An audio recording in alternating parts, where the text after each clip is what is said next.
Prends avec moi Genèse. Kamata pamoja nami Mwanzo. Lève-toi là où tu es. Shimama kwenye huko. On va lire plusieurs textes. Nasoma shahidi nyingi. Je vais vous en proposer 4. Nda wapatia 4. Et ensuite je vais prêcher la parole. Akisha nda ubiri hapo. Ce dimanche est très grave. Siku ya Mungu ni hatari. Je vais vous expliquer tout à l'heure. Nda wafasiria sasa hivi. Genèse chapitre 35 du 16e au 19e verset. Mwanzo sura yake 35, 16, Genèse chapitre 35. Mwanzo sura yake 35. Du 16e au 19e verset. 16 mpaka 19. Vous y êtes? Muko hapo? Est-ce que tu peux être vivant? Vous y êtes? Jonas kwa hai, muko hapo? Pas nous y êtes. Est-ce que vous y êtes? Je muko hapo? Quelqu'un avait dit une fois nous y êtes. Je vais lire pour vous. Il est écrit: ils partirent de Bethel, il y avait encore une certaine distance jusqu'à Ephrata. Lorsque Rachel accoucha, elle eut un accouchement pénible. Dis avec moi un accouchement pénible. Je ne t'entends pas. Dis avec moi un accouchement pénible. Et pendant les douleurs de l'enfantement, la femme sage lui dit: ne crains point, car tu as encore un fils. La femme sage lui a dit quoi? Ne crains point, car tu as encore un fils. Et comme elle allait rendre l'âme, car elle était mourante, elle lui donna le nom de Ben-Oni. Mais le père l'appela Benjamin. Rachel mourut et elle fut enterrée sur le chemin d'Ephrata qui est Bethléem.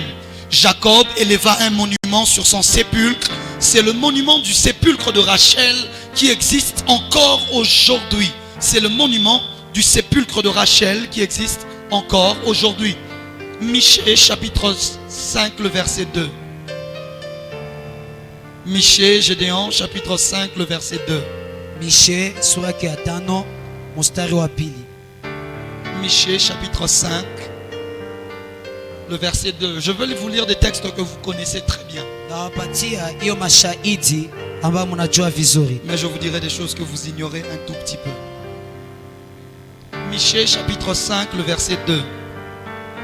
Et toi Bethléem, viens avec moi. Et toi Bethléem, Ephrata, petite entre les milliers de Juda, de toi sortira pour moi celui qui dominera sur Israël. Sois rapide, Gédéon. Et dans l'origine remonte aux temps anciens, au jour de l'éternité. Matthieu chapitre 2. C'est l'avant-dernier texte, ne t'inquiète pas. Matthieu chapitre 2. Le verset 1er au verset 6e. Jésus étant né à Bethléem en Judée au temps du roi Hérode, voici les mages d'Orient arrivèrent à Jérusalem et dirent: où est le roi des Juifs qui vient de naître? Car nous avons vu son étoile en Orient et nous sommes venus pour l'adorer. Le roi Hérode ayant appris cela fut troublé et tout Jérusalem avec lui. Il assembla tous les principaux sacrificateurs et les scribes du peuple et il s'informa auprès d'eux d'où devait naître le Christ. Et ils lui dirent: à Bethléem en Judée, car voici ce qui a été écrit par le prophète. Et toi Bethléem, terre des Judas, tu n'es certes pas la moindre d'entre les principales villes de Juda. Qui est très différent de ce que Michée a dit. Car de toi sortira un chef qui paîtra Israël, mon peuple. Et le dernier texte est Ésaïe chapitre 55, le verset 10. Le verset 10, 55, le verset 10. Et je vais arrêter de t'embêter avec tous ces versets bibliques.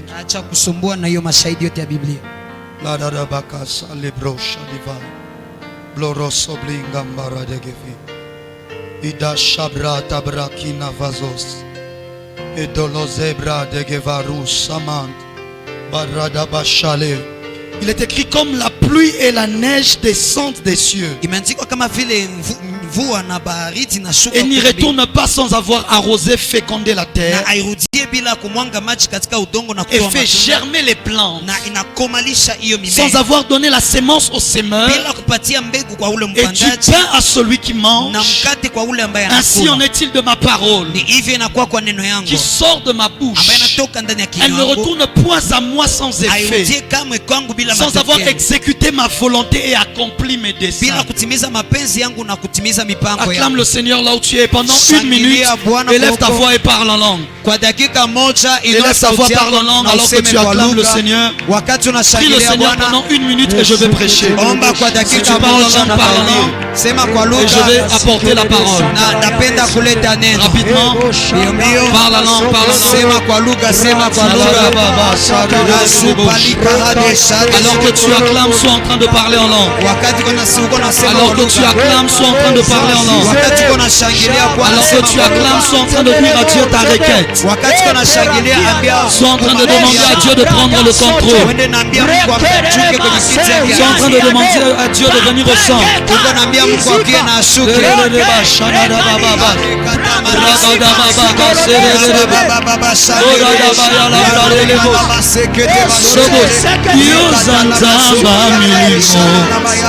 Zamba molimo nangae yoza nzambo lobakae lobelanga talelo yo yoza nzamba milimo zamba molimo nangae yoza nzambo lobakae lobelanga talelo yo yoza nzamba milimo zamba molimo nangae yoza nzambo lobakae lobelanga talelo yo yoza nzamba milimo nzamba molimo nangae yoza nzambo lobakae lobelanga talelo yo. Change-moi de gamme, change-moi de gamme. Lada babasa, élève ta voix, parle à Dieu. Parle à Dieu, parle à Dieu, parle à Dieu. Change de gamme, change de gamme. Élève ta voix, parle à Dieu. Parle à Dieu, parle à Dieu, parle à Dieu.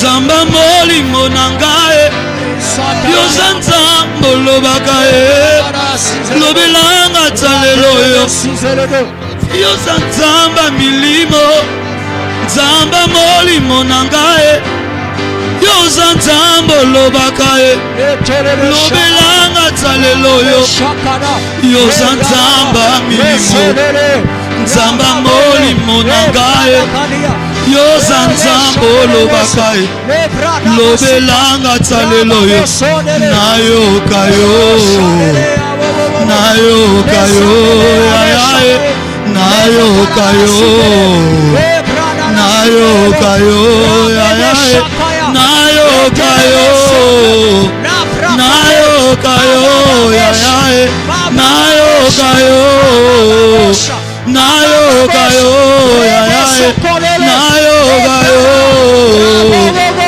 nayoka yo yayae nayoka yo nayoka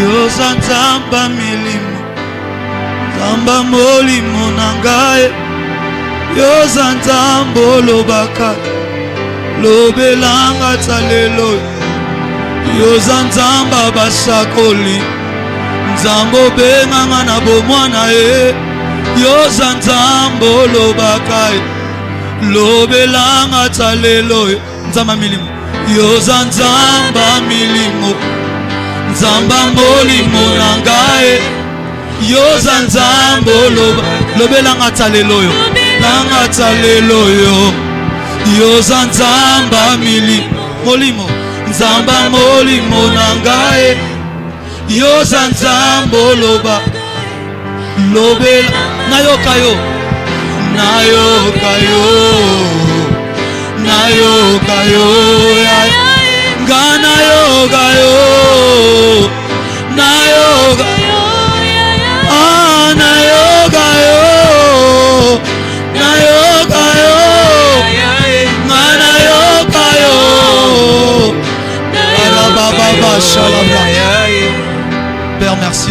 glorifier le nom de Jésus. Baba, asante kwa kutukuza jina la Yesu. Merci de parler. Asante kwa kusema. Merci de te révéler. Asante kwa Je kujonekanisha. sais que ce jour est grand. Najua kama hii siku Je iko sais que kubwa. ce jour est puissant. Najua kama hii siku Et que iko ce que tu nous mamlaka. as réservé, on le verra. Na yote ambayo tuwekea On le touchera et on le vivra. tutaigusa na tutaishi. À toi honneur et gloire pour tout ce que tu feras. Kwako sifa na Dans utukufu le kwa nom puissant de tutafanya Jésus-Christ. katika jina uweza Est-ce Yesu. que tu peux m'aider à acclamer le Seigneur? Je, unaweza nisaidia kushangilia Bwana? Est-ce que tu peux m'aider à acclamer fortement le Seigneur? Je, unaweza nisaidia kushangilia sana Bwana? Assieds-toi là où tu es. Keti kwenye uko. Quelque chose s'est passé. Kitu moja ilipitikana, C'est que j'étais en prière toute la semaine.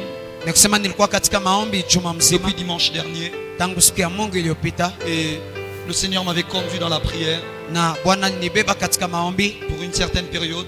katika wakati zimoja, Et ce matin, na asubuhi ya leo alors que j'étais en train de prendre ma tablette, wakati nilikuwa nakamata hiyo tableti yangu finir d'écrire ma prédication, kwa ajili ya kumaliza kuandika mahubiri yangu, je me suis rendu compte nikagundua qu'il y a maintenant, depuis le début de l'année, kama kunakuwa sasa tangu mwanzo ya depuis mwaka, le début de l'année, tangu mwanzo ya mwaka j'avais marqué un rappel sur ma tablette. nilitiaka rappel juu ya tableti Parce qu'au yangu, début de l'année, le Seigneur m'avait parlé. kwa juu mwanzo ya mwaka Bwana Il ne m'avait pas alinizungumza, donné beaucoup de précision. akunipatiaka precision Mais za il m'avait mingi, donné la date du 25 août. lakini alipatiaka tarehe ya 25 août, Et le rappel s'est affiché sur ma tablette. na hiyo rappel Parce que ilijonekanisha lorsque katika Dieu m'avait tableti donné yangu, cela, j'avais enregistré cela sur la kwa juu tablette. wakati Mungu alinipatia au nikaiandika Mais katika ma mémoire tableti, l'avait déjà oublié. lakini kumbukumbu yangu Ce ilikuwa n'est que ce ilishasahau. matin, quand je prends ma tablette pour préparer, Ni wakati ya leo, wakati mimi nikamata que juu je ya vois le kutayarisha rappel mahubiri, s'afficher. naona hiyo kukumbusha Et il inajitia, était écrit na ilikuwa naandikwa comme le titre que j'avais donné au rappel. kama vile mada yenye ilitiaka kwenye C'est kumbusho, Dieu a un plan pour cette date.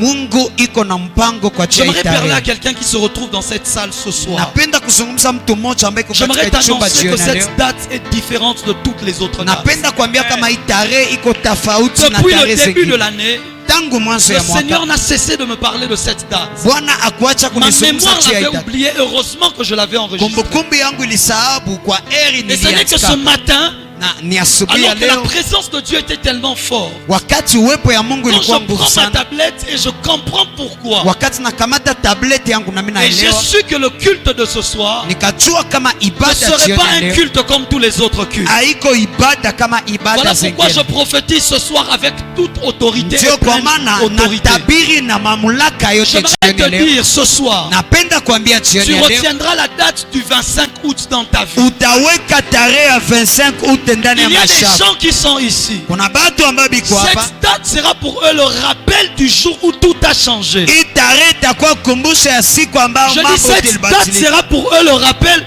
du jour où Dieu a bouleversé leur Hii destinée. tarehe itakuwa kumbusho ya siku ambayo Je kwa dis cette kufungua date njia yao. sera pour eux le jour où Dieu a tout changé dans leur Nasema vie. hii tarehe itakuwa siku ambayo Mungu alibadilisha yote ndani ya maisha yao. Avant la fin de cette Mbele soirée, ya mwisho ya usiku ya tu leo comprendras ce que Dieu te réserve. utaelewa yale ambayo Mungu Je anakuwekea. vois des destinées prendre un autre Naona chemin. maujio zinakamata njia Je nyingine. vois des anges venir prendre des gens Naona et les faire entrer dans leur destinée. Malaika banakia kamata batu banabaingiza katika Écoute, je ujio wao. prophétise, je déclare et Sikia, décrète natabiri natamka na que mimi ce nasema soir des Pauls vont rencontrer Kama jioni leur ya Ananias leo, qui va leur ouvrir les yeux. Paulo batakutana banania ambao watawafungua Je macho. prophétise, je déclare et Natabiri décrète natangaza na mimi que ce nasema soir des Sauls de Tarse kama jioni ya leo Saulo ya qui étaient Tarso connus comme des assassins hier ambao walikuwa wanajulikana kama vont bauaji rencontrer jana, les Barnabas qui vont les crédibiliser dans l'église. batakutana Barnaba ambao batawapatia samani Je katika kanisa. prophétise, je décrète et déclare Natabiri natamka na mimi que ce natangaza soir un ange soit associé à ta vie, kama jioni ya leo qu'un malaika ange soit donné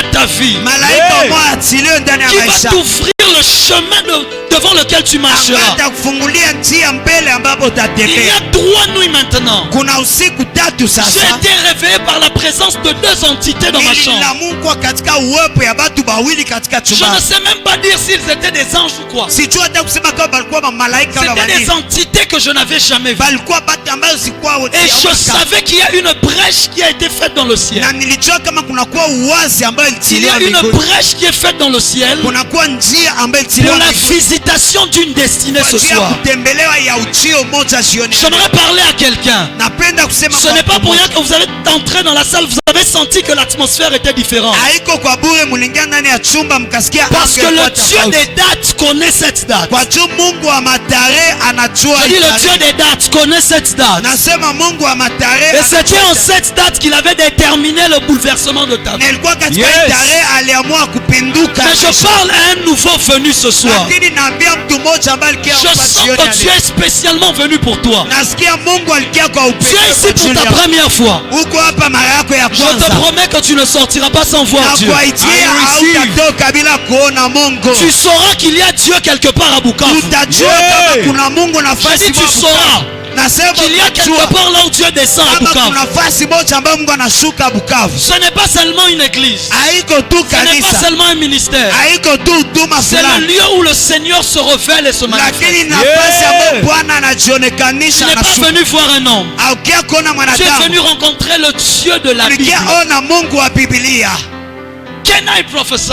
Mimi naweza Prophesy. I tabiri. say, can I prophesy? Nasema Prophesy. naweza Je tabiri. décrète et déclare Natangaza na mimi naamuru. qu'une porte s'ouvre pour toi Mulango I receive. ifunguke kwa ajili et yako. te fasse entrer dans ce que Dieu avait destiné avant Na la fondation. ikuingize kwa ile ambayo Mungu alitayarisha kufanya juu Je yako. prie, je lève ma main et je prie Naomba nainua que mkono le yangu Dieu na du mimi ciel, kama Mungu le wa Dieu mbingu, d'Abraham, d'Isaac et de Mungu wa Jacob, Abrahamu, Isaka na se Yakobo, souvienne de quelqu'un ce soir. I akumbuke receive. mtu Se mmoja souvienne jioni ya d'une leo. famille ce soir. Akumbuke Yes. jamaa Se moja souvienne jioni ya d'une leo. destinée ce soir. Yes. Akumbuke ujio moja Je jioni dis ya tu leo. verras Dieu. Nasema utaona Mungu. Je dis tu verras Dieu. Nasema utaona Je Mungu. ne sais pas comment. Sijue namna Mais tu gani. vas rentrer à la maison, on te dit que le problème là est passé. Lakini utarudia nyumbani bakakwambia hiyo shida On inapita. te dira que la personne qui était malade a été guérie. Batakwambia ule mtu ambaye alikuwa mgonjwa Que anapona. la personne qui avait des problèmes, les problèmes Ule sont mtu ambaye passés. alikuwa na shida hiyo shida On te dira ilipita. que quelqu'un a emmené l'argent pour payer le loyer. Batakwambia mtu alileta pesa juu ya kulipa upangai yako. Eh, Il y a une kadebobobobobobo.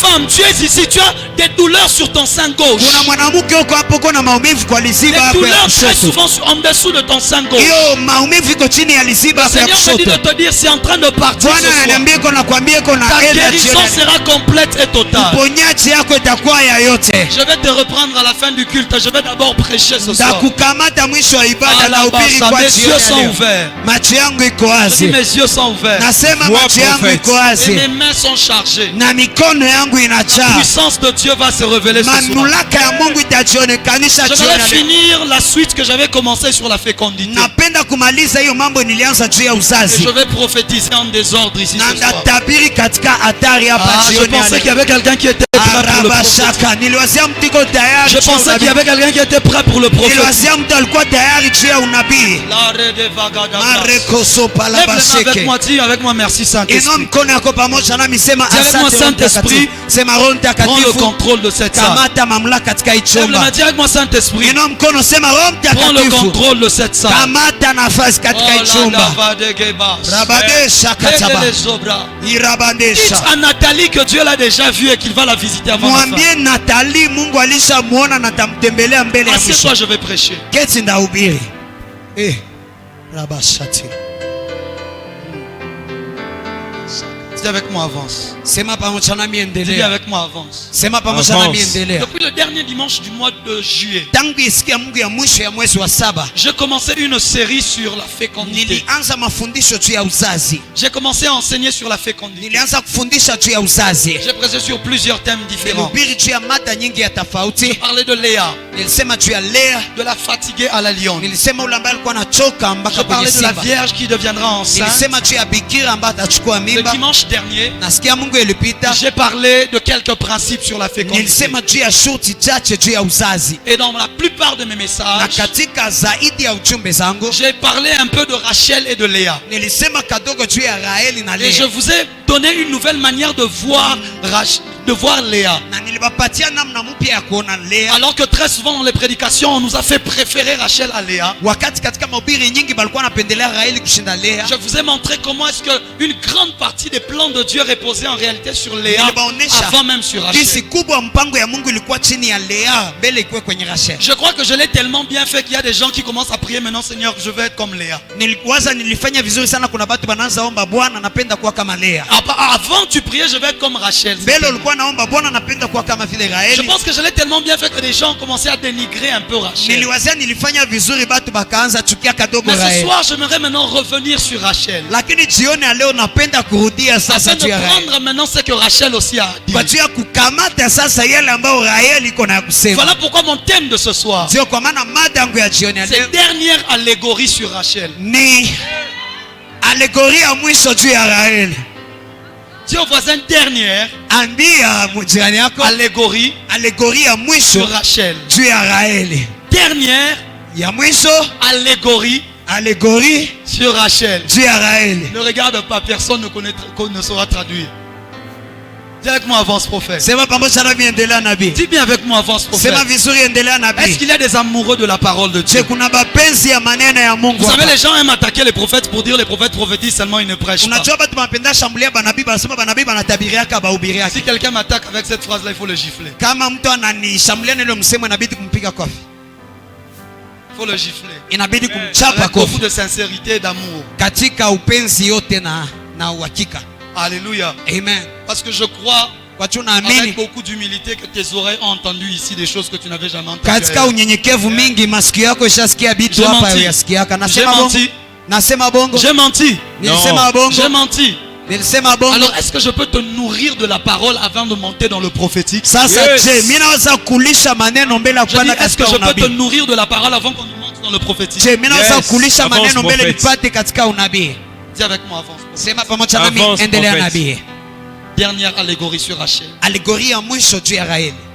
Vous avez vu la vie de Rachel, Mliona maisha ya Raheli, comment est-ce qu'elle avait été stérile pendant longtemps. namna gani alikuwa tasa kwa hakika. On a parlé de ça, j'ai parlé de beaucoup de choses, je ne veux pas y revenir. Nilisema juu ya hilo, nilisema juu ya mambo nyingi Si sitairudilia. vous voulez suivre ces messages, cherchez notre équipe technique qui sont là, demandez-leur les prédications, ils vont le remettre. Kama unapenda fuate ujumbe, kutana na kikundi yetu, watawalomba mulombe hiyo mahubiri watakupatia. Et en parlant de ces choses hier, dimanche passé, Wakati nilisema hii juu ya mambo sikia Mungu l'un ilipita, des derniers textes que nous avons lus moja ya mada ya mwisho ambayo tulisoma était en train de dire ilikuwa nasema que Dieu se souvint de Rachel kama Mungu akakumbuka et Raheli il l'a rendue féconde. na akamfanya apate C'était le uzazi. dernier texte que nous avons lu. Ilikuwa shahidi ya mwisho ambayo Après tulisoma. tout ce qu'elle avait traversé, Kisha yote après ambayo toutes les alipitia, complications qu'elle avait connues, katika hiyo makomplikasio yote ambayo au alipata, final, la Bible dit Dieu se souvint de Rachel kwa mwisho Biblia inasema Mungu et il akakumbuka l'a Raheli rendue féconde. na akampatia J'ai uzazi. montré comment est-ce que Dieu détestait la stérilité. Nilionyesha namna gani Mungu alikuwa anachukia Au point utasa, que dans un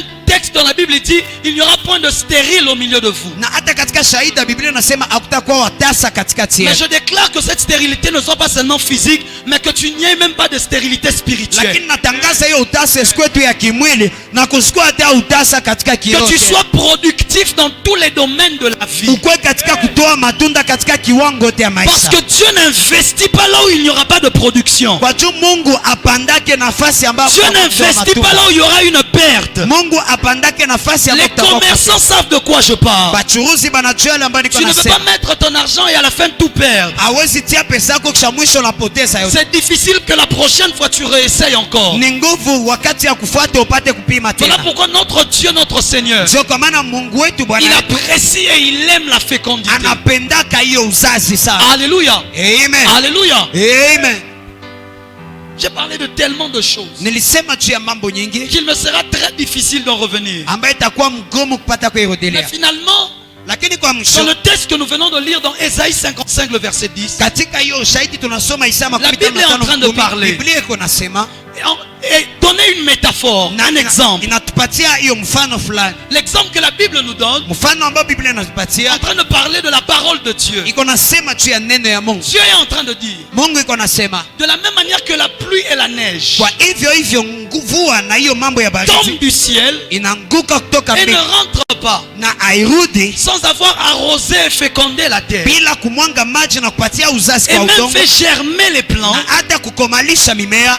Il en est de même de ma parole. Ni hivyo katika neno Elle langu, ne rentre pas vers moi hairudi kamwe kule kwangu sans avoir fait ce pourquoi il fallait que bila elle kutimiza était envoyée. yale ambayo ilitumiwa. Alléluia. Amen. Alléluia. Amen. Alléluia. Amen. La Bible compare la parole de Dieu à la pluie. Biblia inalinganisha neno ya Mungu kama Et vile la Bible mvua, parle de arroser et de féconder. na Biblia inasema juu ya kuarose na Et aussi un kutoa, peu de faire germer. na pia inasema juu ya kupata Le mot kukomalisha. arroser qui est là-bas vient de l'hébreu rava. Hiyo msemo arose ko pale inatoka katika Kigreka rava, De l'hébreu rava. katika Kiebrania rava, Qui signifie rassasier. ambayo inasema kushibisha. On utilise le mot rava quand quelqu'un a trop mangé. Banasema msemo wa rava wakati mtu alikula Et sana qu'il est tellement rassasié au point où c'est presque un excès de table. na mpaka na shiba sana, inakuwa kama kukulia bulafi, Ou encore avoir trop bu. na wala unapata kukunywa mingi sana. Et il a plu. Na anasema mvua Lorsqu'elle descend, c'est pour arroser. wakati inashuka ni juu ya Mais kuarose. chez nous en français, le mot arroser, c'est juste mettre de l'eau. Lakini kwetu katika Kifaransa kuarose ni Mais kumwaga les tu Hébreux ne maji. voient pas juste comme verser. Lakini Baebrania Mais abayone jusqu'à ce que la terre soit rassasiée d'eau. lakini mpaka saa hiyo budongo Écoute, je suis inashiba en maji. train de prophétiser ce soir Sikia, niko na tabiri que tu jioni vas ya leo, tellement consommer la parole de Dieu dans ta vie kama utakunywa sana neno que ya ta Mungu vie sana sera rassasiée de la parole. na Amen. maisha yako Que ta itashiba hiyo, destinée sera rassasiée de la parole. na ujio yako Que ta itashiba hiyo famille neno, sera rassasiée de la na parole. jamaa yako itashiba Je suis hiyo en train neno. de parler à quelqu'un Niko nasema en kwa train de mtu dire que mmoja, Dieu ne va pas juste arroser, niko namwambia Mungu hata mais mwaga tu tu vas maji, tellement te ressourcer lakini tu vas utapata tellement chemchem sana, boire utakunywa que tu vas sana même commencer à renvoyer. na utaanza hata Je prie que la kutapika. parole de Dieu ait un effet qu'il n'a jamais eu dans ta vie. Naomba neno ya Mungu ipate matokeo ambayo Donne-moi un yapataka. bon amen que j'avance. Nipatie amina kubwa niendelee. Laisse-moi introduire et je vais entrer dans le Niache mystère. niingizishe na ndaingia katika uchumbe yangu. Alléluia. Amen. Alléluia. Et Amen. la Bible dit Na Biblia inasema qu'elle est là pour arroser et pour féconder. kama iko pale juu ya kumwanga maji na kupana Mais le uzazi. mot féconder là-bas veut dire deux choses. Na hiyo msemo kupana uzazi inamaanisha mambo mbili. Voilà pourquoi dans la même phrase, Sio kama na katika hiyo on msemo compare la parole à la pluie, ambaye analinganisha neno kwa mais aussi à mvua, la sémence. lakini pia katika C'est mbegu. comme la pluie et la neige. Anasema kama vile mvua na hiyo Mais aussi maji ya baridi. après, il dit il donne la sémence au semeur. Lakini kisha baadaye anasema anapatia mbegu kwa mpandaji. Et donc, Nikisema lorsqu'on parle de fécondation, wakati banasema juu ya uzazi c'est comme quand on jette une graine ni kama vile banatupa mbegu et que finalement la terre produise. na hiyo budongo inamaliza inatosha matunda. Mais il dit que la parole Lakini anasema neno n'est pas seulement la graine qui est jetée. haiko tu hiyo mbegu ambayo Elle est ilitupwa, même la pluie qui prépare la terre lakini iko pia mvula ambayo inatayarisha udongo avant que la graine ne vienne. mbele hiyo mbegu ipate Il kukuya. parle de la parole Anasema juu ya comme neno de la pluie qui arrange la terre, kama vile mvula ambayo qui la inatengeneza rend udongo, féconde, ambayo inaifanya ipate qui la rend kukomalisha, capable de produire ambayo inaipatia uwezo wa avant kukomalisha que la sémence du semeur ne vienne. mbele hiyo mbegu ya mpandaji ipate Or, kukuya. la sémence du semeur, c'est aussi la parole. Na japo hiyo mbegu ya mpangai pia ni neno Voilà pia. pourquoi Ndio kwa la maana parole que tu entends aujourd'hui neno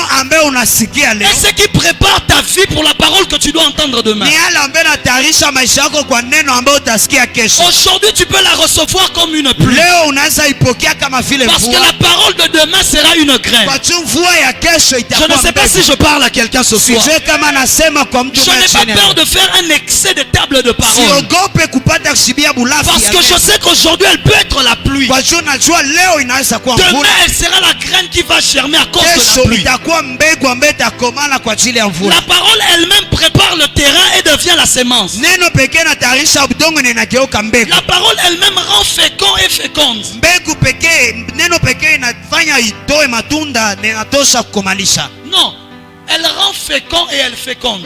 Inapana uzazi na Non, non.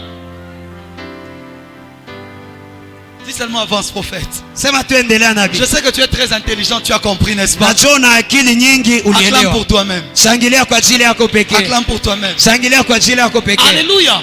Amen. Et une vie sans parole de Dieu Na maisha bila neno ya Mungu devient donc une vie qui est stérile. inakuwa hiyo maisha ambayo iko mtasa. Parce que la pluie c'est la parole. Kwa juu mvula ni La neno. sémence c'est la parole. Mbegu ni neno. Maintenant, comment est-ce que tu fais pour vivre sans la Bible tous les jours? Sasa namna gani unafanya Comment est-ce que tu fais sans te nourrir de la parole? Namna gani unafanya ya kuishi bila Voilà kula pourquoi maneno? Christ a dit demandez au Père. Ndio kwa maana Kristo alisema Dites-lui, donne-nous notre pain quotidien. mwambie utupatie mkate yetu ya kila siku. Notre pluie de tous les jours. Hiyo mvua yetu ya kila siku. Notre sémence de tous les jours. Hiyo mbegu yetu ya kila siku. Afin qu'on ne soit pas stérile. Kwa juu tusikue tu batasa. Frère, Ndugu, la quantité de ce que tu produis hiyo hesabu ya yale ambayo dépend unatosha de la quantité de paroles que tu reçois. inalingana na hesabu ya neno ambayo La unapokea. quantité de ce que sera ta destinée Hesabu ya yale ambayo itakuwa ujio est yako déterminée par la parole que tu reçois aujourd'hui. inalingana na neno ambayo unapokea leo. Voilà pourquoi quand je parle sur toi, Sio kwa maana wakati nasema quand tu je ya- déclare sur toi, wakati natangaza ce kwa sont juu des yako. sémences que je laisse dans ta Ni vie. mambegu ambayo naacha ndani Ce ya sont maisha des yako. pluies que je déverse dans Ni ta vie. mamvua ambayo nanyesha ndani ya Afin maisha que yako. demain tu sois condamné à produire. Kwa juu kesho uhukumiwe kutoa Que matunda. tes finances produisent. Hiyo pesa yako Pour itoe que ta matunda. famille Kwa produise. juu chama yako itoe Pour que ta matunda. vie spirituelle soit Kwa juu productive. maisha yako ya kiroho itoe Il matunda. existe des obèses spirituels. Unakuwaka baobeze ya Des kiroho. gens qui emmagasinent mais qui ne libèrent pas. Watu ambao wanaweka lakini abaachilie. D'ailleurs, j'avais une vision sur quelqu'un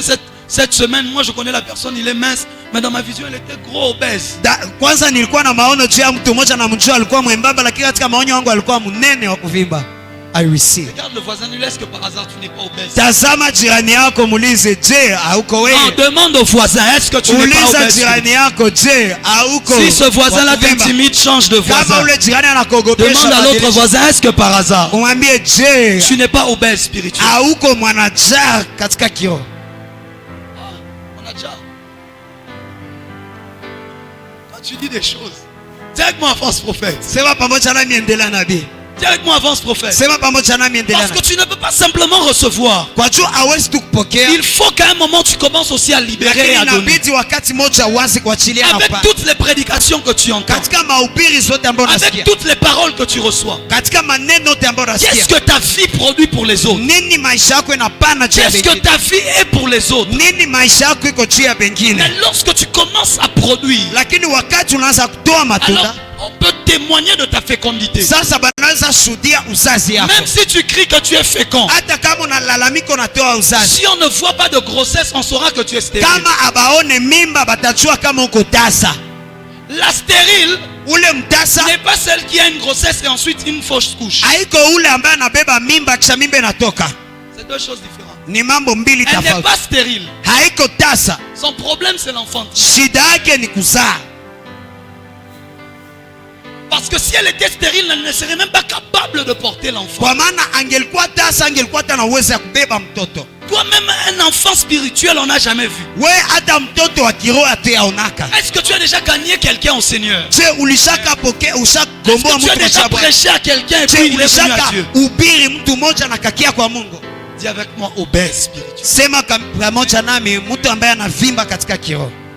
Si tu n'as jamais fait ça avec beaucoup de sincérité, dis je suis obèse. Kama uyefanyaka, sema na uhakika yote, niko wa kuvimba katika Dis kiroho. bien avec moi, avance prophète. Sema pamoja nami, Dis bien endelea avec moi, nami. avance prophète. Sema pamoja nami, endelea Bon, nami. j'ai voulu te donner ce texte pour que tu comprennes la suite de ce que je dirai. Nilipenda kupatia hii shahidi juu uelewe ya kufuata ambayo Parce que je peux nasema. un peu entrer maintenant dans les Je, Écritures. mimi naweza ingia sasa katika miandiko. Dis avec moi, avance. Sema pamoja nami, endelea. Rachel, finalement, Raheli sasa kwa après qu'elle a eu Joseph, kisha anamaliza kupata elle a Yusufu, prié à Dieu, elle a dit donne-moi un autre fils. akaomba Mungu akamwambia nipatie mtoto mwingine. Mais le fils n'est pas venu directement. Lakini ule mwana akukuja mara Plusieurs moja. années sont passées. Miaka nyingi ikapita. Genèse 31, 32, Mwanzo 33, makumi tatu na 34. moja na mbili na tatu na Ce n'est ine que dans le chapitre ni 35 katika makumi tatu na tano que finalement on parle encore de Rachel étant enceinte, ambao banasema tena Raheli akachukua sur mimba le point d'enfanter. na anatafuta La kuzaa. Bible dit qu'il venait de Bethel. Biblia inasema alikuwa anatoka Bethel. Bon, je ne vais pas entrer là-bas, sinon on va passer la journée. Sitaingia kule, tutaweza pita La mchana. Bible dit qu'il venait de Bethel Biblia inasema alikuwa anatoka et ils Bethel étaient à Ephata. na balikuwa Balikuwa. Efrata. Hein? Ils étaient en train d'aller à Ephata. balikuwa biko naenda Efata, Et pour aller à Ephata, ils étaient donc passés par Bethléem. na kwa njia kuenda Efata balipitia Et les Bethlehem. douleurs de l'enfantement ont Na commencé. maumivu ya uzazi ikaanza, Les douleurs de l'accouchement ont commencé. maumivu ya kuzaa ikaanza, Et Rachel a commencé à enfanter. na Raheli akaanza kuzaa Alors qu'ils n'étaient que sur leur passage. wakati balikuwa katika kupita njia La yabo. Bible me dit, Biblia inaniambia c'était tellement difficile cet ilikuwa enfantement. mgumu sana hiyo Et uzazi, même après, ça lui a pris sa vie. na hata kisha baadaye kamkamata Mais ce maisha que yake. j'aime,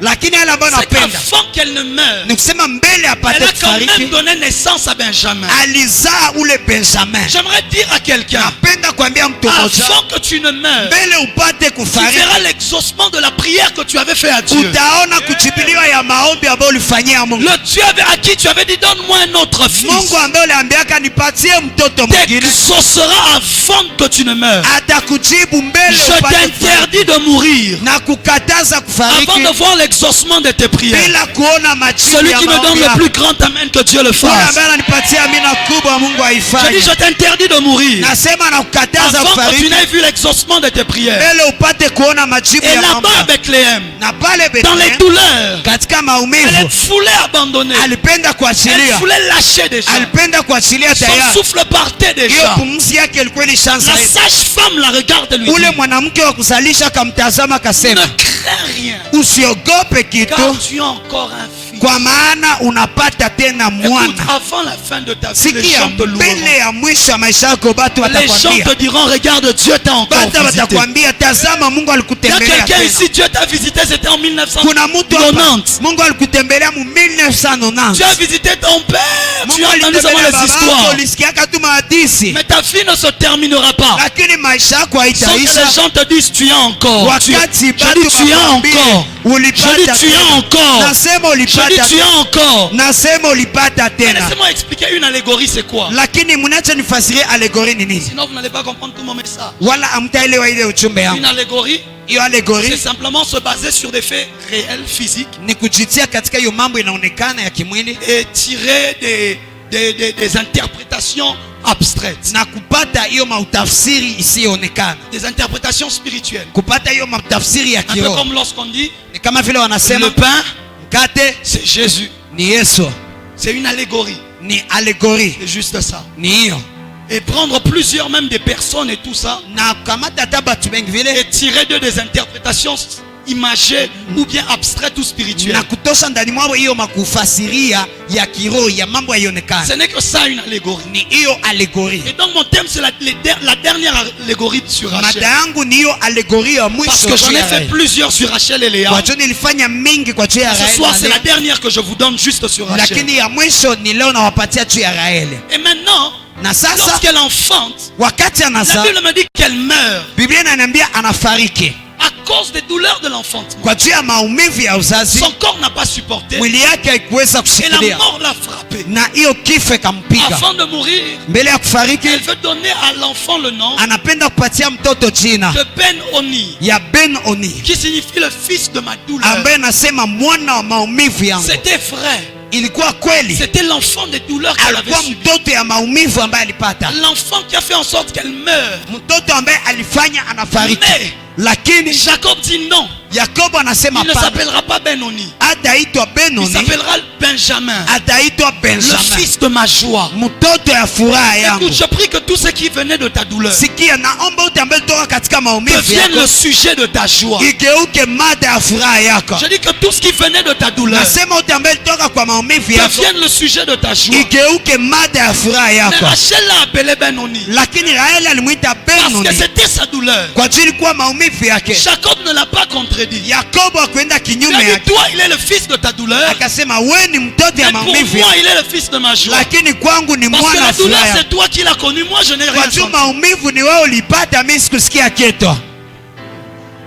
Kama Parce que toute fécondité kwa juu kila uzazi t'imposera de ressentir des douleurs pour que les autres se réjouissent. itakushutisha kusikia maumivu juu bengine bafurahi. Avance, prophète. Dis avec moi, avance prophète. Sema pamoja nami, endelea na Une mimi. femme sur la table d'accouchement, Mwanamke katika elle kitanda a des kuzaa douleurs comme jamais. anakuwa na maumivu kama Mais vile le papa kama, vient, il prend l'enfant, lui il est dans la joie. lakini baba anakuja anakamata mtoto yuko na furahi, Il n'a rien senti. akusikia hata Tout kitu. ce qu'il voit, c'est l'enfant qui lui ressemble. Yote ambaye naona ni mtoto ambaye banafanana. Et pourtant c'est la femme d'autrui qui l'a porté 9 Na mois. japo ni bibi wa batu alimubeba katika Et les miezi enfants kenda. sont aussi injustes, ils ressemblent encore beaucoup plus à papa. Na batoto banakuwa kosa haki, banafanana sana. Parce que tena baba. lorsque tu veux devenir fécond, Kwa juu wakati unapenda kuwa tu na dois être uzazi, capable de souffrir pour les autres. unapaswa kana uweza kuteseka juu ya Tes bengine. Ben-Oni deviendront les Benjamins pour les autres. Babenoni batageuka babenjamin juu ya L'objet de bengine. tes souffrances seront la joie pour les autres. Hiyo mada ya mateso yako itakuwa furaha juu ya L'objet des bengine. prix que toi tu payes sera la joie que les autres Mada ya récolteront. malipo ambao unalipa itakuwa furaha bengine batavuna. Dis avec moi, avance prophète. Sema pamoja nami, endelea Mais nabii. plus tard dans les Écritures, Lakini nyuma baadaye katika au miandiko, milieu des Juifs,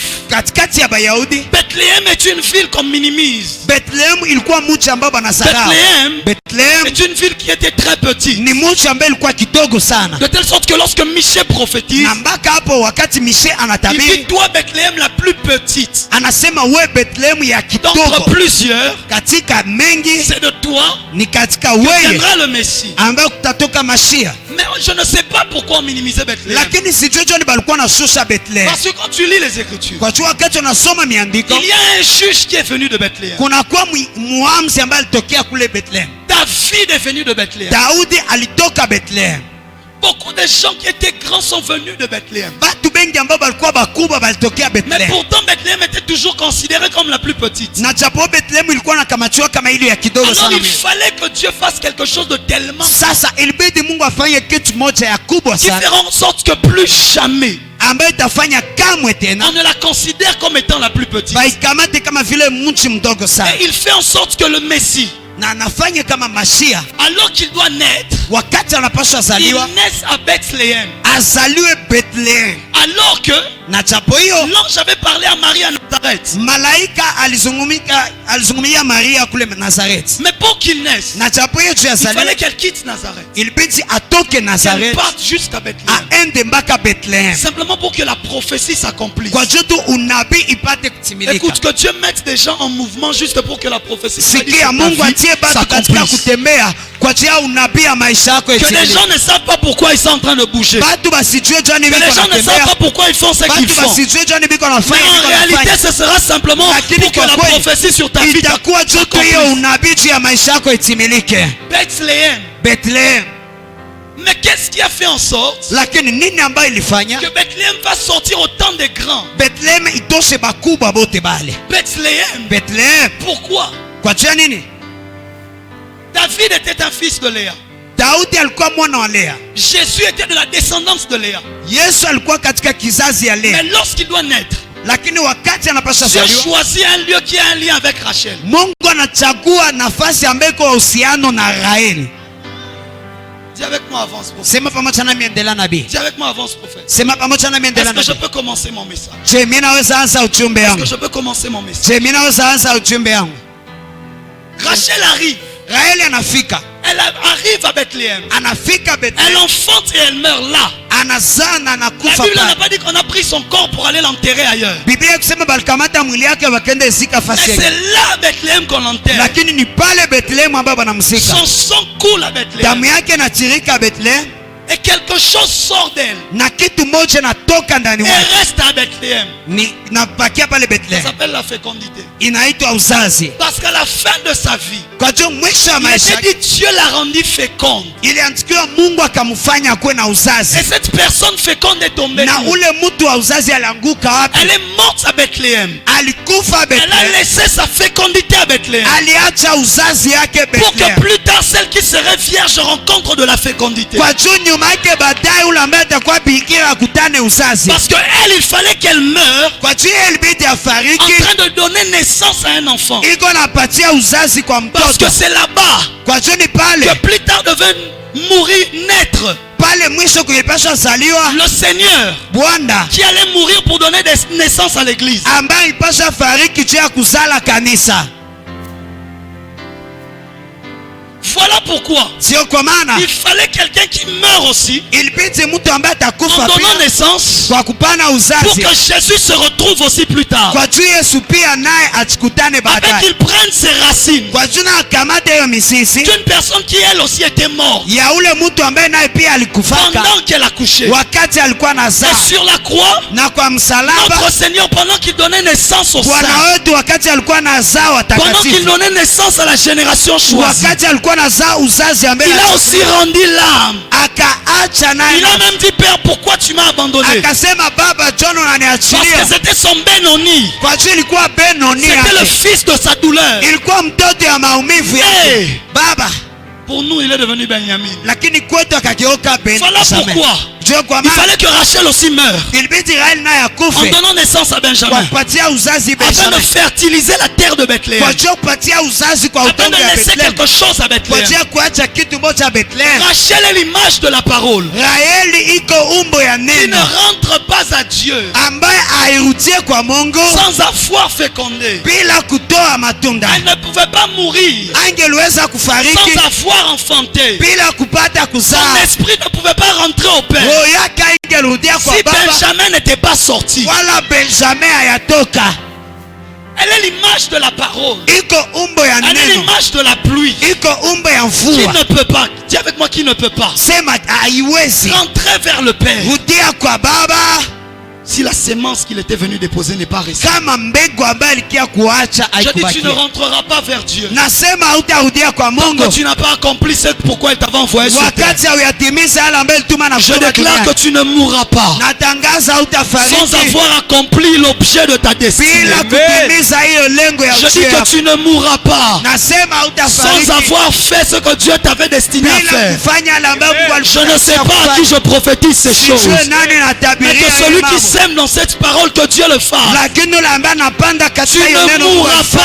pas sans Hautafariki avoir libéré le dernier Benjamin. bila kuachilia Benjamin wa C'est vrai mwisho. que Joseph est déjà là, Ni kweli Yusufu mais ashakuwa tu ne pale, mourras pas lakini tant que hautafariki ton Benjamin n'est pas aussi sorti. wakati Benjamin yako hayatoka pia. Avant la fin de ta mort, Mbele ya mwisho ya la maisha femme yako sage te regardera ule mwanamke akusalisha et tu diras, tu atakutazama, as aussi un fils. atakwambia unapata Parce pia qu'il y avait mwana. un Siméon qui attendait au Kwa juu temple. kulikuwa Simeoni ambaye Il lui alikuwa était anachukua interdit hekalu. de mourir Ilimkatazwa sans kufariki avoir vu le Messie. bila kupata kuona Lorsqu'il a Mashia. tenu le Messie, Wakati alikamata Mashia, Benjamin ule a Benyamin dit, Père, alisema, baba, maintenant je peux mourir. sasa naweza Écoute, le fariki. diable est dans une grande erreur lorsqu'il essaye de te Sikia, tuer. shetani iko katika makosa wakati anapiga Parce que tu kuua. ne mourras pas tant que tu n'as pas dit tout est accompli. Kwa jua utakufa bila kusema yote imesimilika. Tous les esprits qui bloquent les Roho destinées, yote ambaye inazuiza les maujio, esprits de mort qui tuent les gens avant l'accomplissement de leur maroho objectif, ya mauti ambaye inaua watu mbele ya lengo n'auront yao, aucun impact sur ta vie. hazitakuwa na mamlaka juu ya Parce que maisha. celui en qui tu as cru Kwa jua ambaye uliaminia n'est pas mort avant d'avoir dit tout est accompli. hatufariki bila kusema yote imekwisha. Lorsque tu diras tout est accompli, Wakati utasema yote inatimilika, alors tu pourras rendre l'âme. sasa utaweza kuubeba. Frère, je ne mourrai pas Baba, tant sitafariki que je n'ai pas gagné des nations au Seigneur. wakati siyakokota mataifa kwa Tant que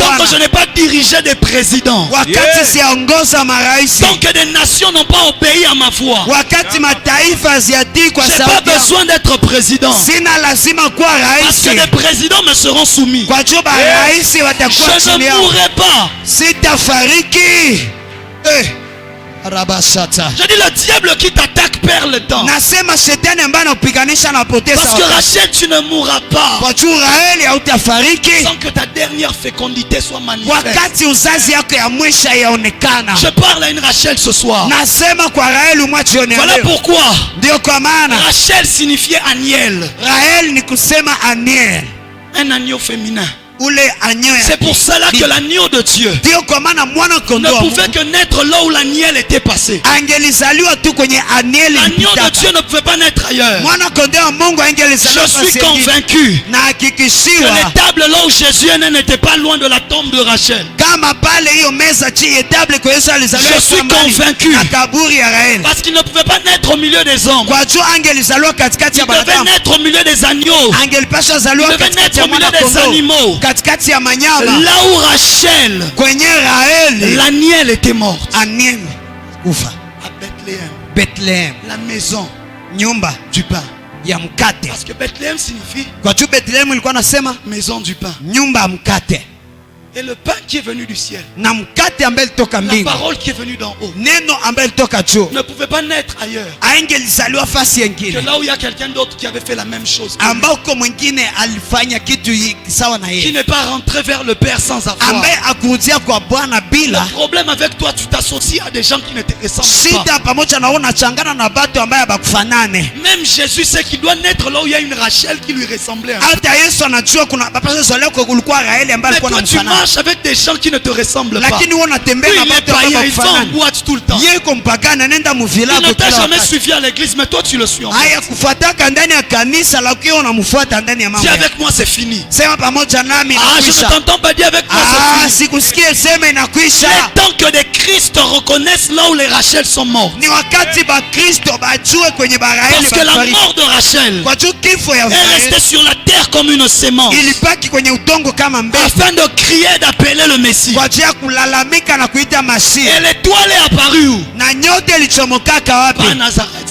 Kule, hapana Nazareti. là où l'ange avait parlé. Kule kwenye malaika alisema, Pas en Galilée, hapana Galilea, mais en Bethléem. lakini Parce que Bethlehem. l'étoile reconnaissait la présence du sang de Kwa Rachel. juu nyote ilikuwa najua uwepo ya damu ya L'étoile Raheli. reconnaissait qu'il y a une Rachel qui est passée par ici. Yote alikuwa najua kama kulikuwa Raheli ambaye alipita Je suis hapa. en train de dire à quelqu'un, Niko naambia mtu mmoja, même si tu es la dernière femme de Jacob, hata huko alors wa que tu mwisho wa devais être Yakobo, la première, wakati ungelikuwa wa kwanza, de toi sortira quelque chose de grand. ndani mwako kutatoka kitu ya kubwa. Même si les gens ont pris ta place, Hata batu balikamata fasi yako, même si les gens ont pris ta place hata batu balikamata et ont fasi yako profité de ta propre place, na bakafaidikia je ile suis fasi en train yako de pekee. prophétiser, de déclarer, de Niko na décréter tabiri na tamka, na mimi nasema que de toi sortira quelque chose de kama grand. ndani mwako utatoka Je kitu ne sais moja pas à kubwa. qui je parle. Sijue kwa nani Tout ce nasema, qui t'a été volé, yote ambaye ilikuiba tu finiras par revoir cela. utamaliza, Tu finiras par unaiona, recevoir cela. utamaliza, unaipokea. Rachel, ne te plains pas,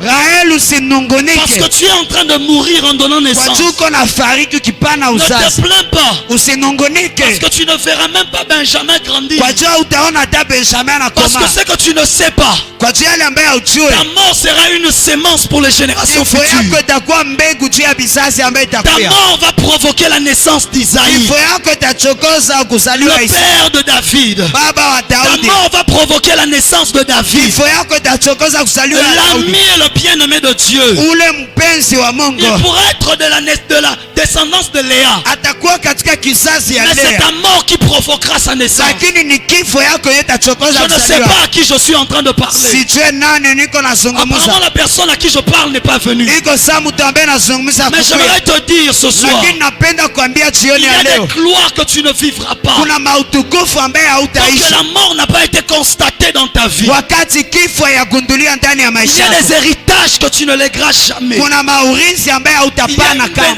Il y a un degré de bénédiction que tu ne peux pas être. kuna kiwango ya baraka ambaye hauwezi kuwa Tant que la mort ne t'a pas touché. wakati kifo Parce que yakukusa. pendant que la mort touche Kwa Rachel, juu wakati kifo inakusa la Raheli, vie touche la famille de Jacob. uzime nakusa maisha Voilà yako. pourquoi Paul est en train de dire, So kwa maana Paulo iko nasema la mort agit en nous kifo inatenda ndani mwetu, afin que la vie agisse en kwa vous. juu uzime tende ndani mwenu. Lorsque tu vois un prophète Wakati unaona nabii maigrir, anakonda, souffrir, toi anateseka, ce que tu ne sais pas, yale ambayo c'est que la haujue mort agit en lui kama kifo inatenda parce que ndani la mwake, vie doit agir en toi. kwa juu uzime napashwa Il y tenda a ndani une mwako. mort qui se provoque au-dedans de lui Kuna kifo ambaye pour inachokoza que toi ndani tu te mwako, réjouisses de voir Benjamin. kwa juu upate furaha ya kuona Je ne Benjamin. sais pas à qui je parle ce Sijue soir. nani nasema J'ai jioni envie ya de leo. dire à une Rachel, Niko lazima kwambia Raheli affronte moja, cette mort, piganisha hiyo mauti, affronte la dernière naissance, piganisha hiyo uzazi ya mwisho, parce qu'après kwa juu kisha on baadaye parlera de Bethléem batasema juu ya à Bethlehem cause de toi. kwa ajili On yako, parlera de Bethléem batasema juu ya à Bethlehem cause de ta mort. kwa ajili ya kifo Cette yako. petite ville Hiyo moji kidogo on parlera d'elle dans tout le monde. bataisema kwa ajili yako Parce katika que toi ulimwengu, tu auras accepté une mort. kwa juu utaitika kifo. Je dis on parlera de Bukavu à cause de moi. Nasema batasema juu ya Bukavu kwa ajili yako. Je ne veux pas mettre ton nom, ton amen m'énerve. sitatia hata jina yako, amina yako Je mets inanisirikisha, ça pour moi-même. naitia kwa ajili yangu Je pekee. dis on parlera de Bukavu à cause de toi. Nasema utasema je Bukavu kwa ajili yako. Je Les gens ne reçois. connaissent pas Bukavu. Batu abatue Ils Bukavu ne l'ont connu qu'avec Ebola, je ne sais pas moi quoi. banejua tu na Ebola sijue nini. La guerre, les tremblements de terre. Vita, tremblement ya budongo. Mais à cause de toi, l'histoire de Bethléem Lakini changera. kwa ajili yako hadithi ya Bethlehem On la itabadilika. connaîtra comme la ville du roi. Batejua kama mji ya mfalme. Haya, C'est à Bethléem que David a bâti sa ni cité. Bethlehem njo Daudi alijenga On mji yake. connaîtra Bethléem comme la ville du roi. Batajua Bethlehem kama mji ya À mfalme. cause de toi, Kwa Rachel. ajili yako Raheli. Chose de bizarre dans les Écritures. Kitu moja ya kushangaza katika miandiko. Lorsque Michée parle, il prophétise. Wakati Mike anasema iko na tabiri, Il dit, et toi, Bethléem, anasema na we Bethlehem Ephata, Efata, petite d'entre les milliers. muloko kati ya maelfu. C'est ce qu'il dit. Ni ala bana sema. Mais dans Matthieu 2, Lakini katika Mathayo 2, celui qui cite la prophétie de Michée, ule ambaye anataja unabii ya Mishe il est en train de dire, iko nasema et toi, Bethléem, na we Bethlehem, et toi, Ephata, na we Efrata, tu n'es pas la moindre. hauko mdogo. C'est exactement le contraire de ce que Michée a dit. Ni kinyume ya yale ambayo Mishe alisema. Il dit, et toi, Bethléem, Anasema we Bethlehem, tu n'es pas la plus petite. hauko wa kidogo sana. Mais Michée avait dit la plus petite. Lakini Mishe alisema wa kidogo. Mais lorsque la manifestation vient, Lakini wakati matokeo inakuya, on doit changer de langage. panapaswa badilika msemo. Je dis lorsque la manifestation vient, Wakati matokeo inakuya, elle impose un changement de langage même à la inashutisha prophétie. mabadiliko ya msemo hata juu ya unabii. Voilà pourquoi Ndio kwa maana Joël avait dit après cela, Yoel alisema Pierre kisha a parlé. Petro À la fin, il akasema a dit ça s'accomplit aujourd'hui. mwisho akasema Ce n'est plus après cela, c'est aujourd'hui. haiko tena Je kesho déclare à lakini quelqu'un leo. Nasema natangaza kwa Qu'on mtu t'a mmoja. appelé le plus petit hier. Balikuita mdogo jana. Après la fécondité qui sera constatée, Kisha uzazi ambaye on dira itajulikana. tu n'es plus le plus petit. Hein? Atasema hauko On tena dira mdogo sana. tu n'es plus le plus petit. Hauko tena On se mdogo posera sana. la question, mais pourquoi est-ce qu'on t'appelait le plus petit? Joni ni balikuwa nakuita mdogo. Michel n'avait pas tort. Mishe hakukuwa na kosa. C'était la plus petite des villes. Ilikuwa mchi mdogo ya Mais mamiti. celui qui cite Michel, Lakini ule ambaye anataja alors que Mishe, le Messie est né, wakati Masia anazaliwa il dit tu n'es pas la plus petite. anasema hauko tena mdogo. Michel aurait pu se réveiller de sa tombe Mishe angelilamuka katika kaburi yake pour dire tu es en train de falsifier ma prophétie. kwa jua kusema uko nadanganya katika unabii yangu, Mais je suis sûr qu'il ne pouvait pas, il a refusé de se réveiller. lakini naaminia alikataa Parce qu'il kulamuka savait que la personne a compris. kwa jua alikuwa anajua kama ule mtu Que alielewa le temps où il était la plus petite est kama passé. wakati ambaye alikuwa wa kidogo Le temps où ishapita, cette ville était la plus petite est passé. wakati hii mchi ilikuwa ya kidogo ishapita. Je prophétise, je décrète et je déclare Natabiri na amuru na mimi que le natangaza temps où tu étais le plus petit passe. kama wakati ambao ulikuwa mdogo sana Maman, mais inapita. pourquoi vous sortez? Dieu a décidé de vous parler, vous sortez. Mama John, unatoka, Mungu aliamua kuzungumza. J'ai déjà la parole pour vous, maintenant vous parlez. Nishakuwa na neno juu yako kisha unaenda. Raba shakata. C'est avec moi seulement avant. Sema pamoja nami tuendelea. J'ai envie de dire à une Rachel, Niko lazima kuambia Raheli moja. si tu sens la mort venir, Hata wakati unasikia kifo inakuya, ne retiens pas les contractions. usiweke hiyo maumivu. Pousse, Sukuma pourvu que l'enfant naisse. kwa juu mtoto apate kuzaliwa. Même si tu mourras, Hata kama utafariki, pousse, sukuma pourvu que le monde sache que Jésus est kwa vivant. juu tu ulimwengu ijue kama Yesu iko hai. Même si tu sens que c'est difficile, Hata wakati unasikia kama iko ngumu, pousse, sukuma pourvu que Benjamin voie le jour. kwa juu Benjamin apate kuona Le mchana. but de ta vie, c'est que Benjamin naisse. Lengo ya maisha yako ni Benjamin Il azaliwe. doit être vivant. Anapaswa kuwa Tu ne hai. peux pas le laisser mourir dans le ventre. Hawezi kumwacha kufe katika tumbo. Je parle à quelqu'un. Naambia mtu mmoja, Ta fécondité ne suffit pas. uzazi yako Il haitoshele. faut maintenant que le fruit de la fécondité sorte. Inabidi sasa matunda ya uzazi Il faut que tu itoke. quittes de la fécondité, tu entres dans l'enfantement. Inabidi utoke katika uzazi uingie katika Il kuzaa. est temps d'entrer dans Ni l'enfantement wakati kuingia katika et kuzaa de faire sortir na kutosha ce que Dieu a mis au-dedans de toi. yale ambayo Mungu alitia ndani Mais mwako, ça ne sera pas facile. lakini haitakuwa rahisi, Ça t'exigera de pousser. itakulomba kusukuma. Lorsque tu entres dans la salle de travail, Wakati unafika katika chumba ya kuzalia, tu entendras toutes les femmes en train de crier. utasikia banamke bote biko nalalamika. Mais ce n'est pas parce qu'il y a un deuil, Haiko chuko kilio, c'est parce que la vie est en train de naître. ni kwa juu uzime konazaliwa. Partout là où la vie est en train de naître, Nafasi yote uzime konazaliwa, il y a une autre vie qui se donne totalement. kuna kwengine maisha ambaye najipana Il kwa y a une yote. femme qui a l'impression qu'elle veut mourir. Kuna mwanamke ambaye konawazia kama vile anapenda Elle sent une fariki, douleur qu'elle n'avait jamais sentie. anasikia maumivu ambaye asikiaka kamwe. Pourquoi? Kwa juu ya Parce nini? que la vie est en train de Kwa naître. juu uzima iko Il y a nazaliwa. une vie qui doit sortir de toi. Kuna uzima ambaye unapasha Il y a toka une ndani. vie chrétienne que tu dois vivre que tu n'as pas encore vécu. Kuna uzima ya Kikristo ambaye unapasha Parce isha que dès que les uyaishi. douleurs viennent, Kwa juu wakati maumivu inakuya, tu rentres dans le bar. unarudia katika Dès baa. que les douleurs viennent, Wakati maumivu inakuya, tu rentres avec cet homme. unarudia na ule Dès que les mwanaume. douleurs viennent, Wakati maumivu tu inakuya, recommences à mentir. unarudia tena kusema Parce que bongo. tu as mal de douleur. Wakati kwa juu Parce que unapata tu as maumivu, peur de douleur. kwa juu unaogopa Dès que les maumivu. douleurs viennent, Wakati maumivu tu rentres inakuya, encore en boîte de nuit. unarudia tena katika Dès qu'on milango ya parle usiku. mal de toi, Wakati banasema tu mabaya yako, abandonnes. unaachilia. Dès qu'on te critique, Wakati tu banakutusi, laisses tomber. unaachilia yote inaanguka. Quand tu sens que prier devient compliqué, Wakati tu laisses unasikia tomber. kuombe na kwa nguvu unaachilia. Mais je viens te dire ce soir, Lakini nakia kuambia jioni ya leo, push, sukuma, push.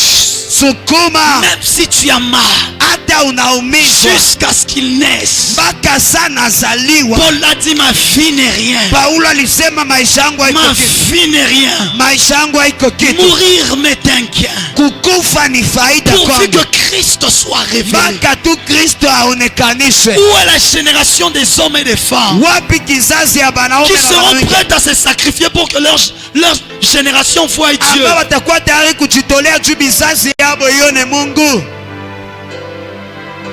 Au lieu d'être celui qui emmène les autres à Christ, Pas tu le es celle poids, qui vale. est emmenée par les autres au diable. ambaye anabeba bengine kwa Kristo ni wale ambao unabeba bengine nje. Je dis que cela s'arrête au nom de Jésus. Nasema ale simame kwa jina la Yesu. Que la parole qui vient du ciel pour toi Neno ambaye natoka mbingu kwa ajili yako ne rentre pas vers Dieu isirudi mikono sans yako qu'elle n'ait accompli sa mission. bila ipate kutimiliza lengo yake. Tu sais comment est-ce que la parole rentre vers Dieu? Unajua namna gani neno inarudia kwa Quand elle a Mungu? fini de faire ce qu'elle faisait. Wakati namaliza kufanya yale ambayo Parce qu'elle a ilikuwa afanye, accompli sa mission. kwa juu ilishatimiliza lengo Elle yake, rentre comme une action de grâce dans ta bouche. inarudia kama vile tendo ya shukrani Quand katika tu dis à Dieu, kinywa, Seigneur, merci pour telle kama chose, vile kuambia Bwana asante juu ya kitu fulani. c'est là que la parole vient de rentrer. Ni hapo neno namaliza Je kurudia. déclare Natangaza et je décrète na mimi naamuru qu'aucune parole ne restera stérile dans ta vie. hakuna neno ambaye tabakia tasa ndani ya Tu maisha. lis la Bible depuis longtemps. Unasoma Biblia Tu as tangu zamani, l'impression que la Bible est stérile. unaona kama vile Biblia inakuwa tasa. Tu viens à l'église depuis longtemps. Unakuya kanisani tangu Mais ta zamani, vie n'avance pas. lakini maisha yako Ta vie haiendelee. chrétienne ne prospère pas. Maisha yako ya Ukristo Ta vie de haiendelee. sainteté n'avance pas. Maisha yako ya utakaso Ta vie haiendelee. spirituelle n'avance pas. Maisha yako ya kiroho Tes haiendelee. finances n'avancent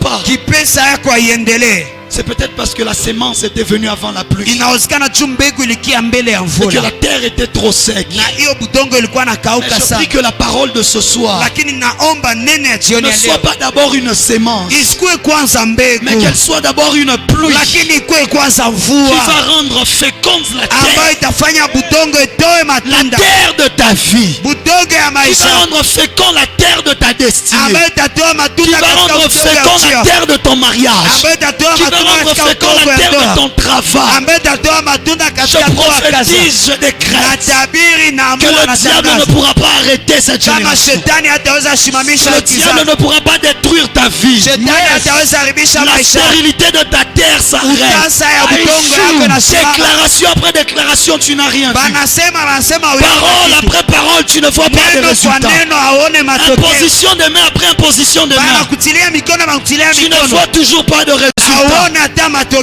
Je tu. prophétise maintenant Natabiri sasa hivi que le ciel s'ouvre, que la pluie kama vienne. mbingu ifunguke na mvua Afin de ikoe rendre fertile ta terre. kwa ajili ya kutoa matunda Je ya prie que udongo. le sang de Rachel tombe. Naomba damu ya Pour Racheli que la ya terre de Bethléem devienne kwa juu fertile. udongo ya Bethlehemu ikae Capable de sasa produire David. uweza kutosha Daudi, Capable de produire Jessé, tosha Yese, capable de produire Jésus. Que la terre de Bethléem soit fertile. udongo ya Bethlehemu ikuwe na Il uzazi. ne pouvait pas naître à Nazareth Angeliweza zaliwa parce Nazareth qu'il n'y avait pas de fertilité. kwa jua kukua Mais uzazi, pour qu'il pousse et qu'il lakini naisse, juu ya wote na il fallait azaliwe une terre sur laquelle une pluie était tombée. ilibidi budongo ambao mvua iliangukia.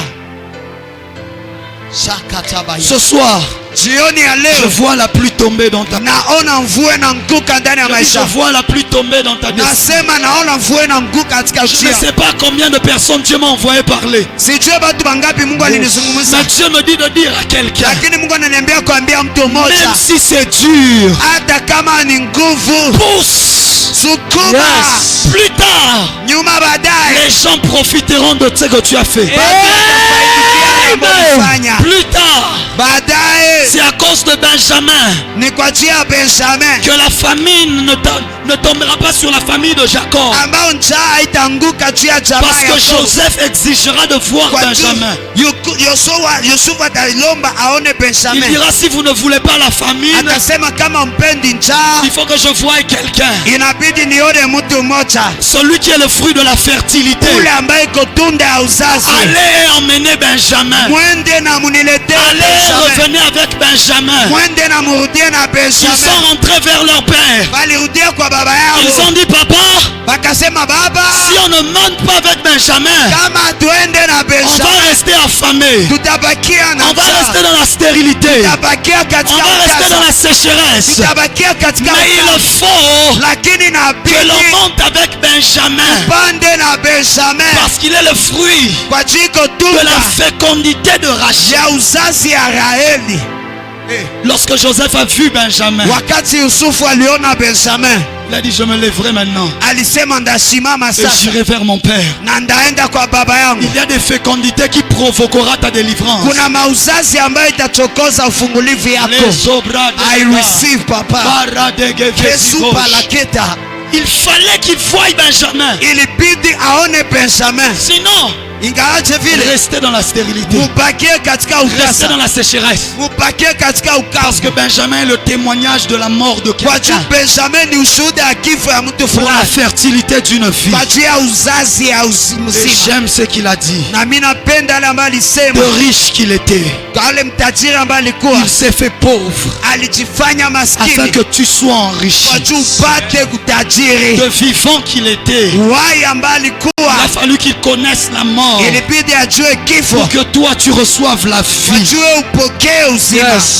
I Notre receive. Rachel a rendu l'âme. Raheli mwingine akapoteza pumzi, Notre Rachel a rendu l'âme. Raheli wetu akapoteza pumzi Pour que tu ne sois pas pauvre. kwa juu usikwe maskini, Pour que tu ne sois pas malade. kwa juu usikwe mgonjwa, Pour que tu ne sois pas dans la misère. kwa juu usikwe katika ukosefu, Pour que tu n'ailles pas en enfer. kwa juu usiende jenamu. Elle est morte pour toi, Benjamin. Raheli alikufa kwa ajili yako Benjamin. Benjamin a grandi toute sa vie Benjamin alikomaa maisha yake yote avec la conscience que sa mère a donné sa vie pour lui. na conscience kama mama yake alipana maisha yake kwa ajili yake, Il a grandi toute sa vie alipana maisha yake yote, en sachant que si toi tu es vivant, alikomaa maisha yake yote, anajua kama wewe uko hai c'est parce que Rachel est morte. ni kwa juu Raheli alifariki. Je crois qu'il y a même des gens qui s'énervaient contre lui. Nazia kuna batu hata balikuwa namsirikia.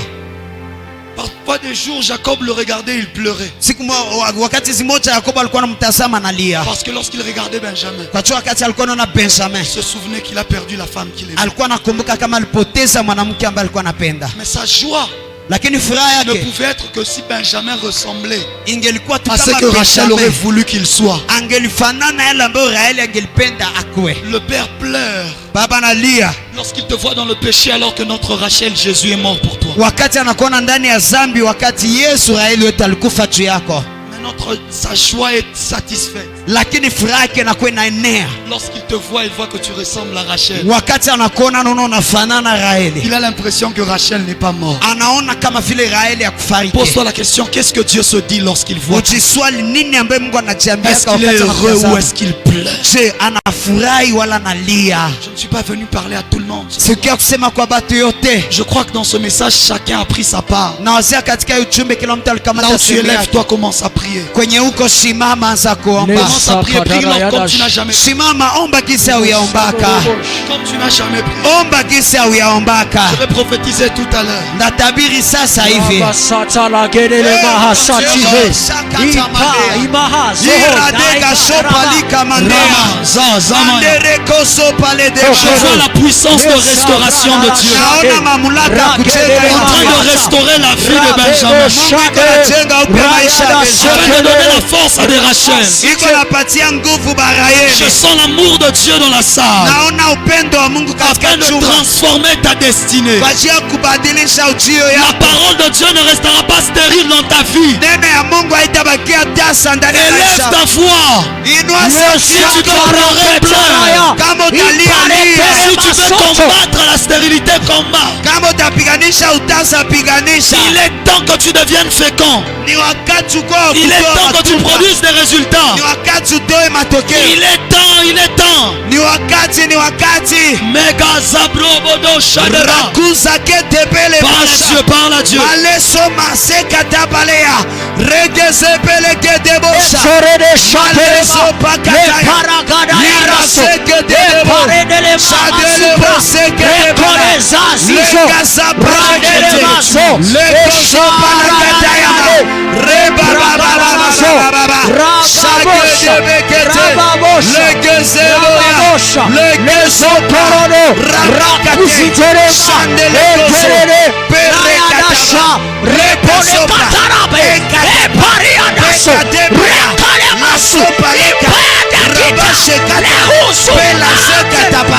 La présence de Dieu dans la salle.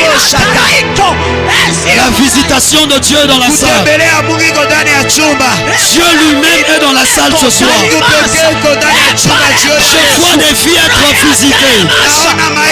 Je vois des vies être touchées. Je vois des vies être transformées. Parce que Dieu lui-même est dans la salle ce soir. Ne sois pas distrait. Mais crie à Dieu. Dis à Dieu, visite-moi aussi. Touche-moi aussi. Je veux te vivre aussi. Parle à Dieu. Parle à Dieu.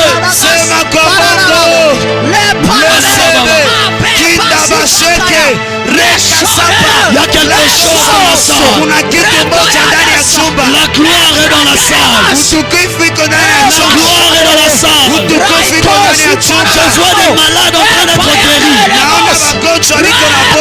Je vois la main de Dieu toucher des gens. Je vois la main de Dieu toucher des gens. Je vois la transformation de Dieu venir. Ce soir est grand. L'Éternel redoutable est en ce lieu. Quelque chose se passe. Quelque chose se passe. Saint-Esprit. Saint-Esprit. Saint-Esprit. Rencontre quelqu'un ce soir. Rencontre quelqu'un ce soir.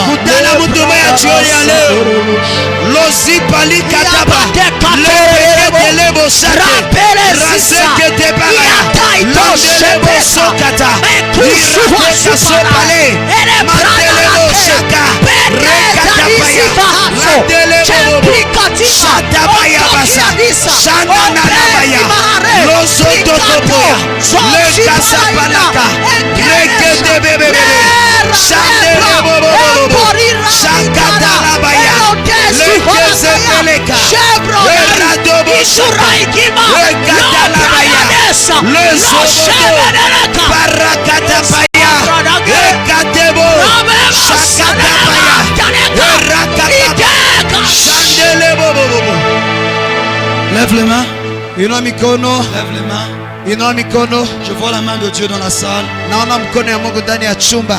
Dieu va toucher plusieurs personnes dans la salle. Mungu atagusa batu bengi katika chumba. Je vois des gens être touchés puissamment par la gloire. Naona batu banaguswa sana katika utukufu. Ce sera fort sur eux. Itakuwa nguvu juu yabo. Ce sera quelque chose que Dieu dépose. Itakuwa kitu moja ambayo Mungu anaweka. Une puissance de transformation va tomber sur les gens. Mamlaka mabadiliko itanguka juu ya maisha. Je ne sais pas ils sont où. sijue biko wapi, mais les mains de Dieu sont plus longues que les miennes. lakini mikono ya Mungu iko mirefu De kushinda là yangu. où ils sont, Nafasi kwenye biko, la gloire de Dieu va commencer à les toucher. utukufu ya Mungu itaanza kubagusa. Je les vois, je les vois, je les vois. Nabaona. La main de Dieu va commencer à les toucher. Mkono ya Mungu itaanza Dans kubagusa le nom de Jésus. katika